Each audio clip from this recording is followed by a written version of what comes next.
Bismillahirrahmanirrahim. Assalamualaikum warahmatullahi wabarakatuh. Alhamdulillah wassalatu wassalamu ala Rasulillah wa ala alihi wa ashabihi man walah. Asyhadu an la ilaha illallah wahdahu la syarika lah wa asyhadu anna Muhammadan abduhu wa rasuluh. Amma ba'd. Kembali kita bersyukur kepada Allah Subhanahu wa taala. Allah Subhanahu wa taala masih memberikan kemudahan kepada kita untuk mempelajari pokok-pokok agama Islam yang mulia. Insyaallah ta'ala melanjutkan pelajaran kita dari fikih dakwah, yakni kitab Usus Manhajis Salaf fi Da'wati ilallah, pondasi-pondasi dasar-dasar metode para salaf di dalam berdakwah ilallahi ta'ala. Dan kita sampai masih berada dalam pembahasan keutamaan berdakwah, fadlud dakwah, wa hajjatun nas ilaiha, keutamaan dari dakwah itu sendiri dan butuhnya manusia terhadap dakwah tauhid. Silahkan disimak pada halaman 34 atau di layar ditampilkan. Dijelaskan di situ, bal inna da'wata ilallah tu'addu min huquqi la ilaha illallah. Jadi bahkan dakwah ilallah, menyeru berdakwah kepada Allah Subhanahu wa taala, ini dianggap atau termasuk dari merealisasikan hak-hak la ilaha illallah. Dan ini merupakan kalimatut tauhid. Ya, kalimatut tauhid. Berarti ketika seorang hamba ikut andil di dalam dakwah ilallah, maka dia turut serta menjadi orang yang menegakkan kalimat tauhid, supaya tegaknya kalimat tauhid la ilaha illallah di muka bumi, dan supaya banyak manusia yang bertauhid atau mentauhidkan Allah Subhanahu wa taala. Fada'watu min akidi mabadi'id din. Dakwah itu sendiri merupakan inti agama yang paling ditekankan. Ya. Wa a'zamu wajibati syariah, dan kewajiban syariat yang paling utama, paling agung. Wa adharu sya'airil millah, dan termasuk syiar-syiar agama yang paling nampak. Ini dengan berdakwah. Dan agama ini akan nampak semakin dikenal oleh manusia adalah ketika semakin banyak dakwah itu tegak, semakin banyak dakwah itu tersebar di muka bumi. Wala salaha lil ibad wal bilad illa bil qiyami biha wa izhariha. Tidak ada perbaikan bagi seorang hamba. Ya, tidak ada suatu kebaikan, tidak ada bentuk-bentuk perbaikan diri bagi seorang hamba maupun bagi suatu negeri, kecuali apabila tegak negeri tersebut, ya, tegak dakwah pada negeri tersebut dan nampak dakwah tauhid di suatu negeri tersebut. Ini menjadi tolak ukur bahwa baiknya suatu negeri adalah ketika tersebar atau nampak di situ adanya dakwah tauhid. Wa ta'zimiha wa takmiliha, dan tidaklah menjadi baik seorang hamba atau suatu negeri kecuali dengan mengagungkan dakwah tauhid dan menyempurnakan dakwah tauhid. Bihasabil istiqta'ah, tentunya sesuai dengan kadar kemampuan masing-masing individu. Wa ala qadri ma yahsulu min taqsirin fi amri dakwah wa idha'atihi wa ihmadihi yakunun naqs. Seiring dengan kadar yang terhasilkan dari bentuk kekurangan, meremehkan perkara dakwah, ya, mengabaikan perkara dakwah, menelantarkan perkara dakwah, dakwah tauhid, maka seiring itu pula terdapat cacat, kekurangan-kekurangan di dalam naam, segala sesuatu di dalam dakwah itu sendiri. Ya. Jadi suatu negeri akan semakin mundur, semakin kurang segala sesuatunya, ya, baik itu kemakmurannya, kejayaannya, ketenangannya, tumakninahnya, kemakmurannya dan seterusnya, kesejahteraannya adalah ketika mengabaikan, menelantarkan, tidak mementingkan dakwah tauhid. Wa tahdutsul fitan, dan akan semakin muncul fitnah-fitnah. Ya, wa yadhharul fasadu fil ard, dan akan semakin muncul kerusakan-kerusakan di muka bumi, kerusakan moralnya, kerusakan akhlak, dan itu berawal dari kerusakan akidah. Kerusakan akidah karena tidak tegak dakwah tauhid. Lihatlah kehancuran suatu negeri waliyadzubillah itu adalah akibat dari kerusakan moral, dan kerusakan moral itu terjadi karena rusaknya akidah. Nah, tidak mengerti bagaimana bermoral, berakhlak kepada Allah Subhanahu wa taala, dan akhlak kepada Allah adalah akidah tauhid. Walihada ja'alahu Allahu min a'zami fara'ididdin. Oleh karena itu pantaslah kalau Allah menjadikan, ya, hal itu termasuk, ya, kewajiban agama yang paling agung. Wa aujabu amri dakwah ala umumil muslimin, dan Allah sampai mewajibkan perkara dakwah itu kepada keumuman kaum muslimin, kepada keseluruhan kaum muslimin. Jadi semua kaum muslimin diperintahkan untuk ikut andil dalam berdakwah ilallah. Tentunya kullun ala hasabi halatihi wa qudratih. Masing-masing sesuai dengan keadaannya, kadarnya, kemampuannya. Wa wassafa subhanah bihi al-mu'minin al-kummal. Dan Allah Subhanahu wa taala mensifati dengan sifat-sifat tersebut orang-orang yang beriman secara sempurna. Jadi disifati dengan Islam yang sempurna ketika mereka mau menyandang atau memiliki sifat-sifat sebagai seorang yang berdakwah ilallah. Wa athna alaihim bil qiyami bi amri dakwah. Allah memuji atas mereka ketika mereka mau menegakkan dakwah dengan perkara dakwah. Wa ta'awunu alaihi, dan Allah memuji pula ketika mereka mau saling tolong-menolong dalam dakwah. Wa tawasi bihi, saling berwasiat dalam perkara dakwah. Wa syahida lahum bi annahum khairun nas. Bahkan Allah mempersaksikan bahwa mereka itu adalah sebaik-baiknya manusia. Wa akmaluhum imana, dan disebut sebagai orang yang paling sempurna imannya. Wa anfa'un nasi linnas, orang yang paling bermanfaat untuk manusia. Wa a'zamuhum ihsanan ilaihim, dan orang yang paling besar perbuatan baiknya kepada manusia. Sebagaimana dalam ayatnya Allah berfirman, kuntum khaira ummatin ukhrijat linnas. Kalian adalah sebaik-baik umat. Siapa sebaik-baik umat? Tentu adalah generasi para sahabat yang mereka terus-menerus berdakwah ilallah. Rasulullah dan para sahabatnya adalah sebaik-baiknya umat yang dikeluarkan kepada manusia. Bagaimana mereka menjadi sebaik-baik umat? Allah jelaskan, yakni ta'muruna bil ma'ruf. Sifat mereka, karena kalian itu mau memerintahkan kepada yang ma'ruf. Wa tanhauna 'anil munkar, dan mau melarang dari kemungkaran, dan inilah dakwah. Wa tu'minuna billah, dan kalian beriman kepada Allah Subhanahu wa taala. Baik. Maka walidha, oleh karena ini, ihtajatil basyariyah man yad'uha ila rabbiha.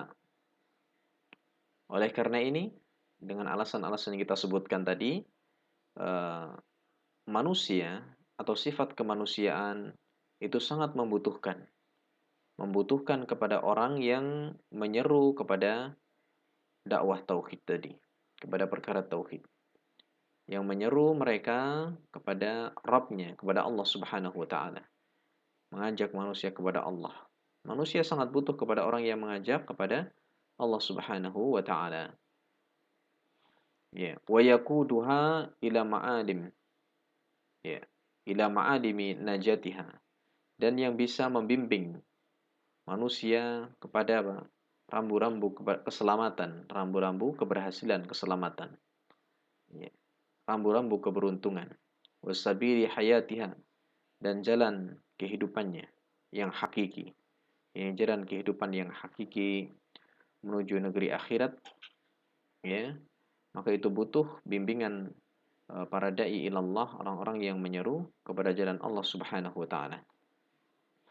Wa fi hadza yaqulu Ibnu Qayyim rahimahullah, berdasarkan hal ini maka Al-Imam Ibnu Qayyim rahimahullah, beliau mengatakan hajatun nas, butuhnya manusia ila syariah, kepada syariat ini.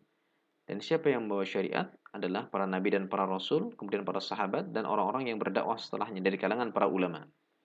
Butuhnya manusia kepada syariat ini daruriyah, sifatnya darurat sekali. Sifatnya mendesak sekali. Sifatnya sangat mendesak. Bahkan fauqa hajatihim ila kulli syai', melebihi butuhnya manusia itu kepada segala sesuatu. Kira-kira kebutuhan manusia saat ini yang paling mendesak apa? Contohnya kebutuhan oksigen. Manusia banyak yang membutuhkan oksigen, yang sedang sakit, sedang susah bernafas. Saat ini sangat mendesak sekali untuk bisa bernafas, maka mereka butuh oksigen. Ternyata butuhnya manusia kepada dakwah tauhid, supaya mereka kenal kepada tauhid dan bisa mengamalkan tauhid, itu lebih mendesak seharusnya dibandingkan manusia butuh kepada oksigen, sekalipun sesuatu yang paling mendesak, yang paling darurat saat ini, di waktu ini. Wa hajatuhum ila syariah a'zam min hajatihim ila tanafus. Lihat nih kata Ibnu Qayyim, butuhnya manusia itu kepada syariat, syariat maksudnya adalah dakwah tauhid, itu lebih besar, lebih agung dibandingkan butuhnya mereka kepada bernafas. Manusia sangat butuh untuk bernafas, itu pasti. Iya. Fadlan anit ta'ami wasyarab, lebih-lebih hanya sekedar dari makan dan minum. Ya. Antara makan dan minum dibandingkan dengan nafas tentu lebih mendesak bernafas. Ya, dibandingkan bernafas saja itu lebih darurat sifatnya masalah dakwah tauhid. Karena kalau orang itu tidak bisa bernafas, tapi dia sudah mengenal atau mengenal tauhid dan menjadi hamba yang bertauhid, maka dia masih selamat. Di akhirat masih selamat. Tapi kalau orang ya meskipun bisa bernafas, tapi dia tidak mengenal tauhid, maka tidak ada keselamatan yang hakiki di negeri akhirat. Falisan nasu qattu illa syai'in ahwaj minhum ila ma'rifati ma ja'a bihi rasul. Maka tidak ada sama sekali bagi manusia ya yang lebih dia butuhkan kepada sesuatu ya dibandingkan melebihi ya butuhnya manusia untuk mengetahui wahyu, apa yang dibawa oleh Rasul sallallahu alaihi wasallam, ini wahyu. Apa itu wahyu? Ini tauhid. Minal qiyami bihi, dari menegakkan tauhid, wa da'wati ilaihi, dan berdakwah kepada tauhid, was-sabri alaihi, dan bersabar di atasnya. Jadi kesimpulannya adalah kebutuhan manusia kepada tauhid ini itu paling mendesak, paling darurat sifatnya. Waqad kana al-muslimun fi ahdihi sallallahu alaihi wasallam. Dan dulu kaum muslimin di zamannya Nabi, di zamannya Rasulullah, ini para sahabat, wa ahdi ashabihi, dan zamannya para tabi'in, zamannya para sahabat dan zamannya wat tabi'in dan para tabi'in, yu'azzimuna hadzal amra. Mereka sangat mengagungkan perkara ini, perkara dakwah tauhid. Ya.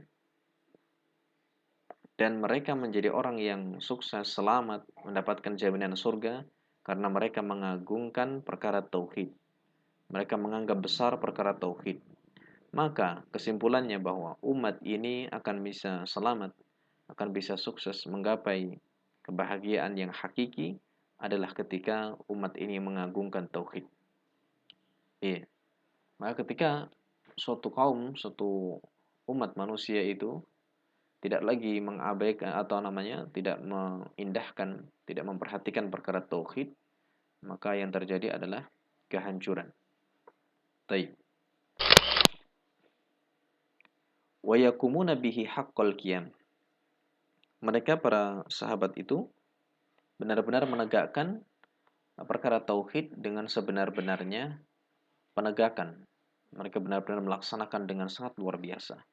Fad-darurah ilaihi ba'da tilkal azman asyaddu wa a'zam.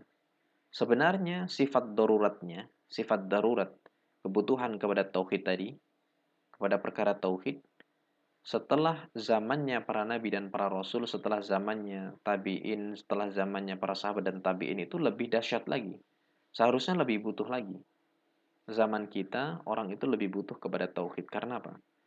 Ujian dan cobaannya lebih berat. Ya, ujian dan cobaannya lebih berat. Kehidupannya banyak sekali fitnah-fitnah. Di zaman para sahabat saja fitnah itu lebih sedikit, mereka sangat butuh kepada perkara tauhid. Apalagi di zaman sekarang ini. Kenapa? Likathratil jahal. Karena saking banyaknya kebodohan. Saking banyaknya kebodohan. Wa qillatil ilm. Di zaman-zaman menjelang hari kiamat itu semakin banyak kebodohan, semakin sedikit ilmu, wa ghaflatil katsir, semakin banyak manusia yang lalai. Nah, wa tabruzu ahamiyatud da'wah wa idhamu fadliha min haitsu innal fitara qad tataghayyar bin khirafiha anil manhajis sawi ila ibadati ghairillah bi hukmi tarbiyah ya awil bai'atil fasidah. Wa tabruzu dan lebih nampak lagi tentang pentingnya dakwah dan agungnya keutamaan dakwah ilallah adalah dari sisi bahwa fitrah manusia itu adalah asal penciptaan manusia. Fitrah manusia terlahir dalam keadaan suci, ingin beribadah hanya kepada Allah, ingin mentauhidkan Allah. Ya, tidak ada satupun manusia yang terlahir di muka bumi ini melainkan fitrahnya itu ingin beribadah kepada Allah. Namun orang tuanya lah yang menjadikan Yahudi, Majusi maupun Nasrani. Seiring dengan pengaruh-pengaruh dari luar. Tapi fitrah manusia itu suci. Tetapi fitrah itu qad tataghayyar, terkadang berubah dengan penyimpangan-penyimpangannya dari manhaj yang lurus kepada peribadatan selain Allah, mengibadai selain Allah, waliyadzubillah. Mungkin dengan hukum-hukum atau tatanan-tatanan pendidikan yang salah, pendidikan-pendidikan yang berisi kesesatan, atau baiat-baiat yang rusak. Ya, baiat kepada orang tertentu, ya, kelompok tertentu yang itu adalah batil. Au bisa babi doa tisu, atau disebabkan karena di sana ada penyeru kejelekan, dai kejelekan. Min syayatinil ins wal jin, dari syaitan-syaitan dari kalangan manusia maupun jin. Taib, seperti jadi fitrah manusia itu berubah. Kama qala sallallahu alaihi wasallam, sebagaimana sabda Nabi bahwa asal fitrah manusia itu suci, lurus. Kullu mauludin yuladu 'alal fitrah. Setiap anak, setiap bayi yang dilahirkan itu dilahirkan di atas fitrah. Maksud fitrah adalah di atas tauhid, di atas agama Islam. Fa'abawahu yuhawidanihi au yunassiranihi au yumajjisanihi. Tapi kedua orang tuanya lah yang menjadikan dia menjadi Yahudi. Karena orang tuanya beragama Yahudi, berkeyakinan seperti orang Yahudi. Atau menjadikannya Nasrani ketika orang tuanya itu Nasara. Atau menjadikan Majusi ketika orang tuanya itu Majusi.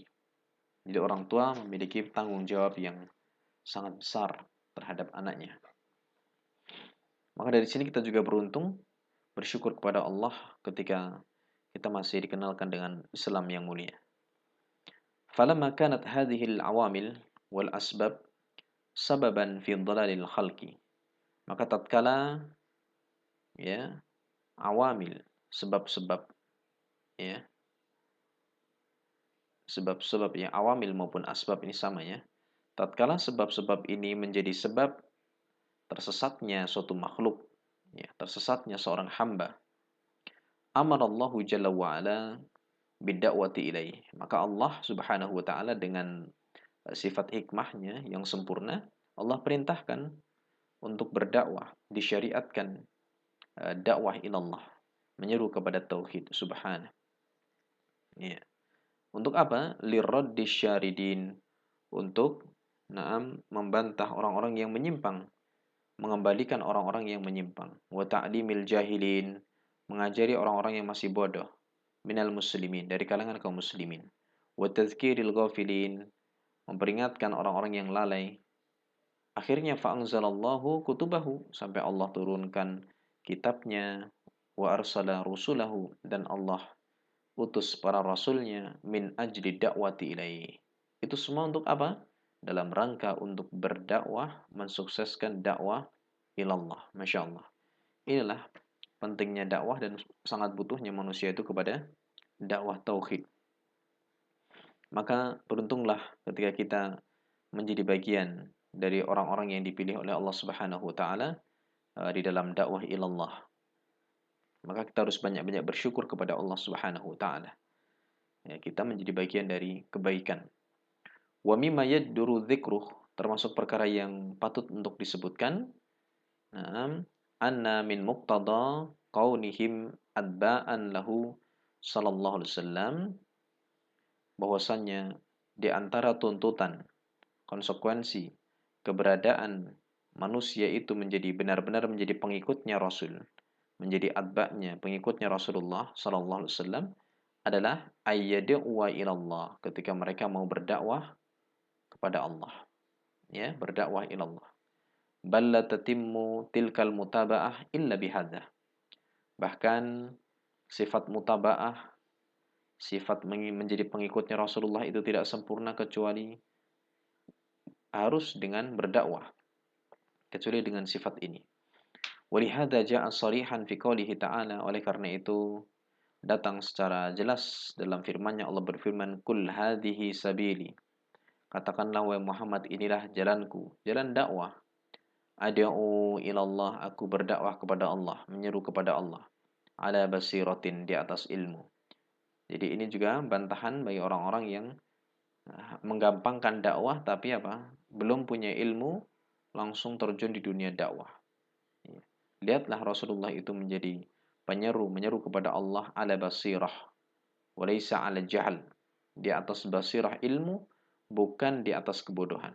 Ana, yaitu saya Rasulullah, wa manittaba'ani, saya dan juga orang-orang yang mengikuti Rasul sallallahu alaihi wasallam. Jadi sifat Rasulullah dan sifatnya orang-orang yang menjadi pengikutnya Rasulullah itu adalah harus punya basirah, punya ilmu.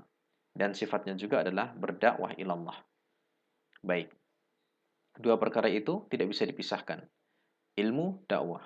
Dakwah, ilmu. Baik. Wa subhanallahi wa ma'ana minal musyrikin, maksudnya Allah, dan bukanlah saya termasuk dari orang-orang yang musyrikin. Baik. Wa mimma yubrizu ahammiyat ad-da'wah ila Allah 'alal manhajis sahih, termasuk perkara yang menampakkan pentingnya dakwah ilallah di atas manhaj yang sahih adalah annaka tajidu fi ba'di biladil muslimin, engkau dapati di pada sebagian negeri kaum muslimin itu anmatan wa asnaman. Di sana ada patung-patung.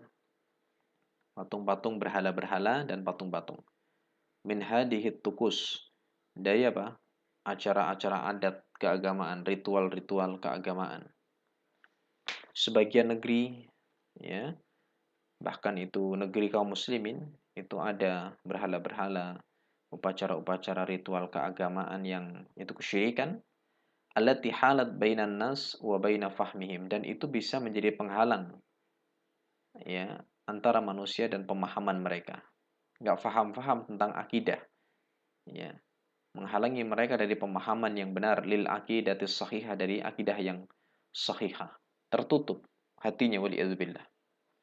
Wa min huna, maka dari sinilah ya tabdul hajah, ya semakin nampak kebutuhan, ya mulahatan, hajah yang mendesak, kebutuhan yang sangat mendesak, yang sangat urgent, ila bayani tilkal akidah, untuk menerangkan akidah yang benar, akidah sahihah, khalisah yang murni, allati turakizu ala nususil wahyin alkitab was sunnah, yang tentunya hal itu terringkas atau diambil dari intisari dalil-dalil Al-Quran maupun As-Sunnah. Fa'innahu indama tartakisu nam fitratul insan, karena sesungguhnya ketika tartakisu itu artinya terjerumus, fitrah manusia itu sudah terjerumus ke dalam kesesatan, wa tatulu ghaflatuhu, dan semakin panjang kelalaiannya, ya, fitrahnya sudah terjerumus ke dalam kesesatan, semakin panjang kelalaiannya, kesesatannya, yang qalibu fahmuhu, sampai-sampai akibatnya apa? Pemahamannya itu menjadi terbalik. Hatta yara hasanan ma laisa bil husni, sampai dia berpendapat sesuatu yang baik itu dipandang sesuatu yang tidak baik. Yang halal dikatakan haram, yang haram dikatakan halal. Kesyirikan dikatakan bagian dari agama. Sementara agama yang benar, tauhid, dikatakan agama yang menyimpang. Terbalik. Indaha sayuhawwilu tuhu. Maka di sisi hal tersebut akan berubah akidahnya. Ila hajarin. Akidahnya berubah menjadi akidah batu. Akidah batu itu maksudnya apa? Yuqaddisuhu, dia mensucikan suatu batu, au syajarin, atau pohon, yu'azzimuhu, mengagungkan pohon besar, berubah menjadi agama kesyirikan. Waliyadzubillah. Au manhajin hisbiyin yata'assabu lahu, atau paling tidak dia terjebak ke dalam manhaj, jalan yang sifatnya hisbiyah, jalan kesesatan, yang dia sampai fanatik buta kepadanya. Waliyadzubillah. Inilah beberapa alasan-alasan yang menjadikan apa? Pentingnya atau keutamaan dakwah, dan sangat mendesak kebutuhan manusia terhadap dakwah ini. Wallahu ta'ala bishawab, mudah-mudahan bisa dipahami. Nah, kurang lebihnya mohon dimaafkan. Subhanakallah hamdik, asyhadu an la ilaha illa anta, astaghfiruka wa atubu ilaik. Wassalamualaikum warahmatullahi wabarakatuh.